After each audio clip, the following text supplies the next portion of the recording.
कभी कभी तो ऐसा लगता है कि भ्रष्टाचार के बारे में यानी क्या बोले क्या नहीं बोले, जितने बोलते हैं वो भी कम पड़ जाता है। जगह जगह पर जो भ्रष्टाचार के जो किस्से होते हैं वो प्रत्येक दिन लोग मोबाइल के व्हाट्सएप में लोग भेज दिया कर, विद फोटो के साथ भेजते हैं, प्रो के साथ भेजते हैं। उस सब को तो मैं ट्विटर में डालता हूँ, कुछ एक मुख्यमंत्री को पत्र लिखता हूँ, विभाग को पत्र लिखता हूँ, कुछ तो मुझे यूं ही छोड़ देना पड़ता है क्योंकि विषय इतने अधिक होते हैं। तो कभी कभी खुद को भी समझ में नहीं आता है आखिर इस राज्य में हो क्या रहा है। राज्य में जो बैठे हुए सरकार है, अरे इसको समाप्त करने के लिए, इसको ठीक करने के लिए, दुरुस्त करने के बजाय भ्रष्टाचार को और प्रोत्साहित करो, उसको और आगे बढ़ाओ। लगता है कि सरकार इसी काम में लगे हो। और इसलिए मैं एक बात कहा करता हूं कि सरकार काम नहीं करती है बल्कि सरकार कमाने में लगे। हम सब लोग पिछले दिनों या चल रहा है उस मामले को आप सबके ध्यान में है, ट्रेजरी घोटाला, जो लगातार जिसके पैसे की जो निकासी हो रही है। सरकार जांच करा रही है, फलाफल क्या निकलेगा नहीं पता है, क्योंकि उम्मीद नहीं कर सकते इस सरकार से।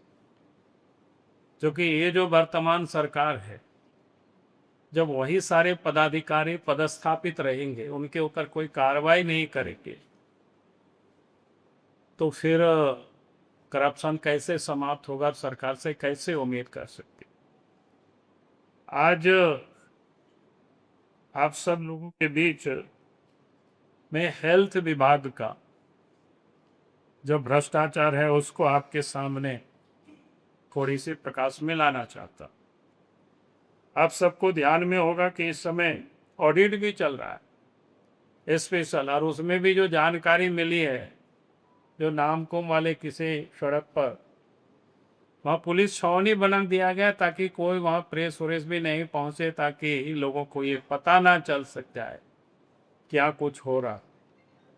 यानी क्यों सरकार इतनी भयभीत है, क्यों डरी हुई है, क्यों सहमी हुई है। भाई सरकार को तो खुल के बतानी चाहिए, दिखानी चाहिए कि भाई गड़बड़ी है, जिन लोगों ने गड़बड़ी किया तो उनके ऊपर कार्रवाई करनी चाहिए। तो आप सबने देखा होगा कि Jharkhand medical and health infrastructure development and procurement corporation limited, नाम ही इतना लंबा है कि हमारे जैसा व्यक्ति के लिए उच्चारण करना भी बड़ा मुश्किल होता है। उसका शॉर्ट नाम भी है JNHIDPCL। आप सोचे, हाँ फिर से बोलते, Jharkhand medical and health infrastructure development and procurement corporation limited, ये फुल फॉर्म है, लेकिन उसका शॉर्ट में है JNHIDPCL।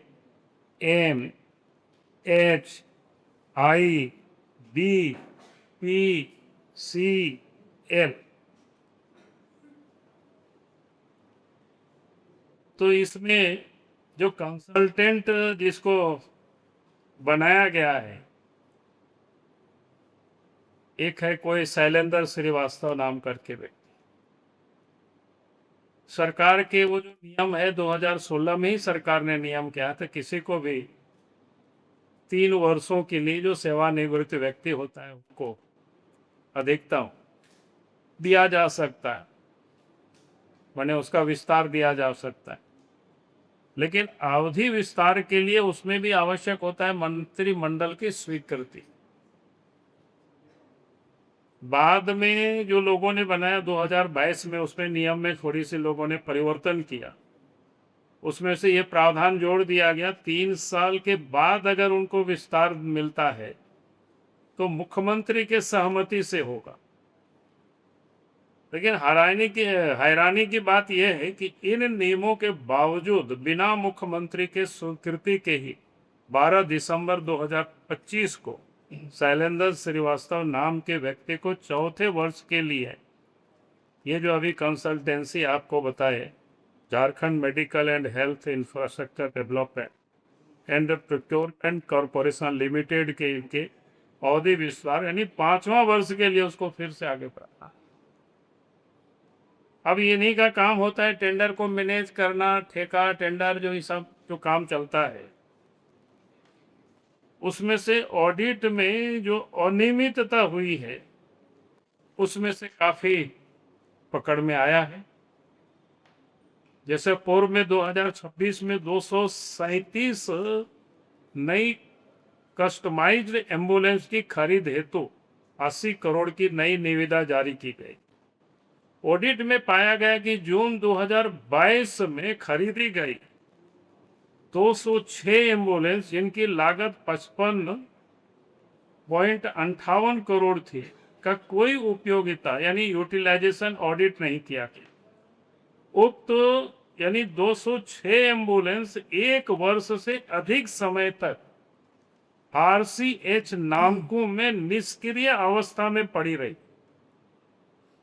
अब मतलब सोच सकते हो भाई, आप जिस पर्पस के लिए अब जनता के पैसे को आप लगा रहे हो, खरीद रहे हो, उसका तो उपयोग होना चाहिए ना।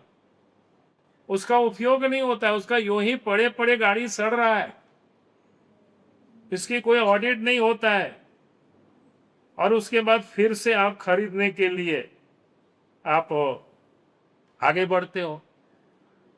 यानी किस प्रकार से लूट जिसको कह सकते हैं झारखंड में मचा हुआ है, और इसीलिए ऐसे व्यक्ति को नियम कानून पर ताक में रख करके ऐसे व्यक्तियों को नियुक्ति ही नहीं की जाती है, बल्कि सेवा विस्तार लगातार उनको दिया जाता है ताकि वो गड़बड़ करे, लूट करे, कमावे और फिर दे। कई एक नियमों में हेरफेर हुआ कि वो सारी चीजें आई है। L1 जो बोलती दाता यानी टेंडर में आप सब लोग जानते होंगे, मिसेस सनातन बस बॉडी बिल्डर प्राइवेट लिमिटेड अनिवार्य 20 करोड़ वार्षिक टर्नओवर की शर्त पूरी नहीं करता था। उसका औसत टर्नओवर मात्र 8.38 करोड़ पाया गया। यानी संबंधित कंपनी के पास एम्बुलेंस निर्माण का ना ही कोई बस बिल्डिंग का प्रमाण था।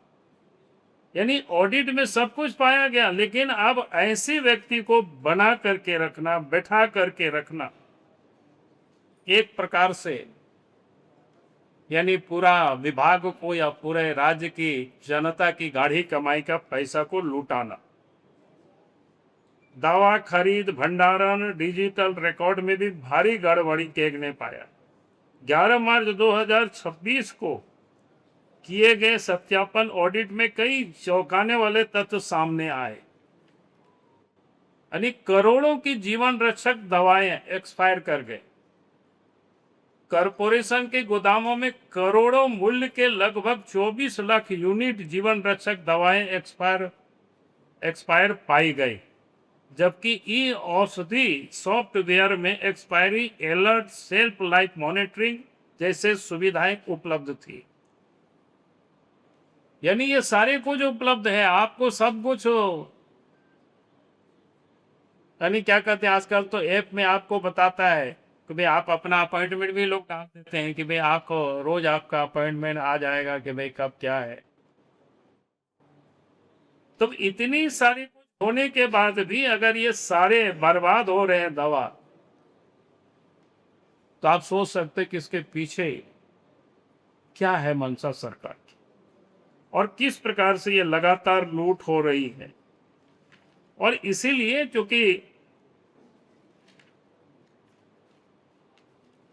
इसलिए हमने सरकार से ये मांग की है कि भाई एक तो कॉल ऑडिट टीम, जिस संगठन के अभी मैंने बताया कि JMHIDPCL का पुनः ऑडिट किया जाए, और पूरा परिसर को छावनी में जो तब्दील कर दिया गया ताकि कोई जानकारी बाहर ना जा सके, ऐसा क्या छिपाया जा रहा है? तो हमारी मांग है कि कुल ऑडिट की पूरी रिपोर्ट सरकार को सार्वजनिक करना चाहिए और जिन लोगों के कारण ये अनियमितता हुई है, ये जो गड़बड़ी हुई है, दवा एक्सपायर किया है, अयोग्य कंपनी को काम दिया गया है, ऐसे लोगों के ऊपर सरकार तुरंत एफआईआर करे। और इतनी बड़ी जो वित्तीय अनियमितताएं हैं और प्रशासनिक गड़बड़ी है, यानी पैसे के भी लूट हुआ, इलीगल जो नियुक्तियां भी हो गई, सेवा विस्तार भी हो रहा है, तो इसकी निष्पक्ष जांच राज्य सरकार की तो कोई एजेंसी नहीं कर सकती। इसलिए हम चाहेंगे कि इस पूरे मामले की जांच सीबीआई से राज्य सरकार को करानी चाहिए, क्योंकि इस राज्य में जिस प्रकार से शैलेंद्र श्रीवास्तव को गैर कानूनी तरीके से नियुक्त किया गया है, क्योंकि जानकारी मिल रही है कि सीओमओ में उनके करीब के कोई पदाधिकारी वहां बैठा हुआ है जो उनको उनकी सह पर उनकी अवधि विस्तार लगातार हो रहा है। तो मैं कहूंगा कि इन सारे जो जांच होगी तो कौन किसके इशारे पर उनकी सेवा विस्तार हो रहा है, इलीगल हो रहा है, और किस प्रकार से दवा की या इक्विपमेंट की जो परचेज में जो गड़बड़ियां हो रही है, उसमें से और किन किन लोगों की ये भूमिका है, इसकी निष्पक्ष जांच होनी चाहिए और इसकी सीबीआई से जांच होनी चाहिए। इसी विषय को लेकर के आज आपके सामने मैं आया हूं, क्योंकि पहले भी सब विषय अखबारों में छापा हुआ है, ऐसा नहीं है कि मैं पहली दफा बोल रहा हूं। और पूरा विषय मैं योगेंद्र जी को एक कागज दे दूंगा कि आप सब लोगों को और उपलब्ध करा देंगे। आप सबको अगर कोई और कौन है हाँ? ये वो मेरे के करीबी है लोग का ना अब बाकी थोड़ा सा आप लोग की रिसर्च करेंगे आप लोग। अरे मालूम आप सीएमओ तक आप पहुंच गए तो बाकी आप लोग वहां तक पहुंच जाइए, होता है तो आप लोग भी मेहनत करिए भाई। बाबूलाल जी, ऐसा ऑडिट रिपोर्ट चारा घोर डाला में भी आया था, पर जैसी जब तक आगे की बढ़ती जब तक कोई आता नहीं। सरकार से आपने कई सार आपको लगा है कि आगे किया ईटी सीबीआई जांच का अलग मामले में आपकी सुनती नहीं, तो क्या बीजेपी इस मामले को कोर्ट लेके जाएगी कि ईटी के ऑडिट रिपोर्ट में ये गड़बड़ी है, इसकी जांच होनी चाहिए? देखिए अभी कोर्ट के बारे में तो नहीं, लेकिन जनता के अदालत में तो मैं रोज जा रहा हूँ, पार्टी हमारी लगातार जा रही है जन समस्याओं को लेकर के, मुद्दों को लेकर के। और इतना मैं जरूर कहूंगा कि सरकार अगर आज गंभीरता से नहीं ले रही है तो जिस दिन भी झारखंड में जनता भारतीय जनता पार्टी को अवसर देकर तो इस प्रकार की जितनी भी गड़बड़ियां हुई है तो फिर होना नहीं जाएगा उस समय। ठीक है, चेतन कह रहा है कि एक गड़बड़ी तो आपकी तरह राज्यसभा के चुनाव थोड़ा दबड़ाई के उन्होंने कहा है चुनाव आयोग को कि निगरानी रखा जाए, जरूरत पड़े तो ईडी सीबीआई एसीबी निगरानी आईपी स्टेट इंटेलिजेंस सब लगाया जाए, क्योंकि बाबूलाल के पास पर्याप्त बहुमत नहीं के कह रहे हैं कि कैंडिडेट की देवी और जिताएंगे। नहीं, मैं कहूंगा कि पांडे जी आपने बहुत ही अच्छा प्रश्न पूछा, क्योंकि आज तक राज्य के मुख्यमंत्री को सीबीआई ईडी उन पर इनको विश्वास नहीं हो रहा था, लेकिन अब लगा कि शायद हेमंत सोरेन जी को थोड़ी सद्बुद्धि आने लगा और उनके ऊपर विश्वास होने लगा, तो अच्छी बात है। तो हम कहेंगे कि जरूर जांच करना चाहिए। और उसके साथ साथ मैं हेमंत सोरेन जी से एक बात और कहूंगा, भाई हमने कई एक पत्र लिखा है मुख्यमंत्री जी को, कई एक गड़बड़ियों को सीबीआई से जांच के थी, तो मैं कहूंगा कि उन सारे पत्र को भी निकाल करके और सीबीआई को जांच के लिए रेफर कर दे। अगर उनको खोजने में कठिनाई होगी तो हम अपने दफ्तर से भी उस सारे पत्रों को हम निकाल सकते हैं फिर से और उनको भेज सकते। तो मुझे यह अच्छा लगा कि हेमंत सोरेन जी ने इलेक्शन कमीशन को पत्र लिखा और उन्होंने कहा कि ईडी और सीबीआई से जांच होनी चाहिए। तो मैं इसकी स्वागत करता हूं और उसी के साथ ही मैं कहता हूं कि भाई हमने कई जो राज्य में घोटाला हुआ है, गड़बड़ हुआ है, जिसको हमने सीबीआई जांच के लिए मुख्यमंत्री को बार बार मैंने पत्र लिखा है, तो राज्य के मुख्यमंत्री को जरूर उन सारे पत्रों को भी सीबीआई को भेज देनी चाहिए ताकि जांच हो निष्पक्ष। उसे हेमंत सोरेन का ही भला होगा कि हमें तो अच्छा लगेगा हमको। अच्छा, ये दोनों आपको 20 सभा को दबाव नहीं दिया ना, आपके पास संख्या बल नहीं है, फिर गांधी जी के भरोसे आप करेंगे, ईडी के भरोसे। इसने कहा कि गांधी जी के बल से, अरे गांधी का नाम तो वही लोग रोज रटते हैं। हमने तो कहा कि गांधी तो महात्मा थे, बापू थे, आप पूरे गांधी जी के बल पर, गांधी जी के बल पर ही तो बाकी लोग राजनीति कर रहे हैं। पहली बात तो मैं कहूंगा कि भाई लोकतंत्र में हर किसी को चुनाव लड़ने का हक है, अधिकार है, और भारतीय जनता पार्टी भी राज्यसभा की चुनाव लड़ेंगे, और चुनाव लड़ेंगे तो पार्टी भी और प्रत्याशी भी जो मतदाता होंगे उनके पास जाकर के हम हाथ जोड़ करके विनती करेंगे भी आप हमें वोट दीजिए, देश के खातिर वोट दीजिए, राज्य के खातिर हमें वोट दीजिए। इसमें कहाँ गुनाह है? कहाँ लिखा हुआ है संविधान में आप वोट नहीं मांग सकते हैं? क्या बात करते हो? दादा वोट मांगेगा। आपके इलाके में एक सरिता देवी हैं, उनके पास आधार कार्ड भी नहीं है, 3 बच्चों के साथ हो, खाना उनका मुश्किल हो पड़ा है, आपके विधानसभा में ही है। कहाँ पर? लक्ष्मणिया खोला है कोई हमने देखा नहीं, मेरे ध्यान में नहीं आया है, लेकिन अगर ध्यान में आएगा तो जरूर उसको मिलेगा। सरकार, कार्ड भी नहीं है उनके। अरे भैया मेरा कहना है सरकार का काम है ना, सुकन्या देख सरकारी कोई फायदा नहीं है। वही तो मैं कह रहा हूँ, सरकार का काम है एक एक परिवारों को आधार से जोड़ना, एक एक परिवारों को राशन कार्ड उपलब्ध कराना।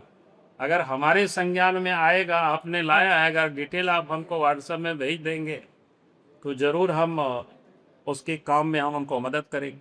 की समीक्षा बैठक, उन्हीं समीक्षा बैठक के बाद जब वित्त मंत्री मिले तो उन्होंने हमसे पूछा कि ट्रेजरी घोटाले को लेकर भी कुछ लाभ हुई, तो उन्होंने कहा ट्रेजरी घोटाला नहीं है, वेतन घोटाला है, हम मंत्री से इससे प्राप्त है, और ट्रेजरी घोटाले वेतन घोटाला बना है। अरे भैया ट्रेजरी से तो पैसा वैसे ना निकालता है, या तो वेतन के नाम पर निकाला या फिर किसी बिल में लोग निकालते हैं, तो घोटाला। और क्या होता है घोटाला? इसीलिए आप समझो कैसे वो लोग लिपापोती करने की लोग कोशिश कर रहे हैं। काम का हमारा जीएसटी का भी पैसा नहीं देता है, रेसलाइट ऐसा हो जाएगा 4,000 करोड़ रुपया का नुकसान उधर भी होगा, जी राशि के चलते और नुकसान हमें बोल रहे हैं कि राज्य को तो एकदम पैसा पैसा तरसा दिए। बोले पैसा रहता तो अभी जैसे केंद्र सरकार रेट बढ़ा रही है पेट्रोल डीजल का, बैठ कम। अरे भाई हेमंत सोरेन जी अपना तिजोरी भरना बंद कर दे तो झारखंड की खजाना भर जाएगा अपने आप। लेकिन दुर्भाग्य है कि सब प्रदेश की जब से हेमंत सोरेन मुख्यमंत्री बने अपनी तिजोरी को भरने में लगे हुए हैं, जिस कारण से आज झारखंड सरकार की जो तिजोरी वो खाली पड़ा हुआ है। बहुत बहुत धन्यवाद।